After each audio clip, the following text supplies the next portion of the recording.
అంబటి రాంబాబు అనేవాడు MLA minister 6 ట్రిప్పులు గెలిచాడు. ఆ ట్రిప్పులు వదిలారు. ఆయనకి అసలు ఎందుకని ఎమ్మెల్యే సీట్ పక్కన జగన్ వీడు మెటీరియల్ మంచిదనా కాదా? మెటీరియల్ మంచిదైతే మిగతా పని ఏమన్నాడు పవన్ కళ్యాణ్. అంబటి రాంబాబు అనేవాడు ఏమన్నాడు, మెటీరియల్ మంచిదైతే పవన్ కళ్యాణ్ పని ఏముంది, మెటీరియల్ మంచిది కాక అన్నాడు. వీడి మెటీరియల్ మంచిది జగన్ ఎందుకు వీడి సీట్ వీడి మెటీరియల్ మంచిది కాదనేది జగన్ అయింది. వీడికి ఊళ్ళో సత్యన పిల్లలు ఆడాళ్ళు చెప్పులు తీసి అమ్మబడుతున్నారు.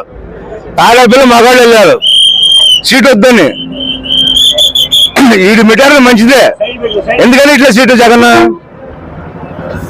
ఇప్పుడైతే షర్మిల వాళ్ళ చెల్లి గారిని అయితే ఇష్టానుసారంగా అయితే తిడుతున్నారు. వైసీపీ ప్రభుత్వం నుంచి అయితే చాలా మంది అయితే వాళ్ళ సోషల్ మీడియా నుంచి అయితే చాలా మంది షర్మిల గారిని అయితే ఇష్టానుసారంగా తిడుతున్నారు. సొంత చెల్లెల్నే అలా తిట్టిస్తున్నారు జగన్మోహన్ రెడ్డి గురించి కొన్ని మాటలు. నేను ఒక మాట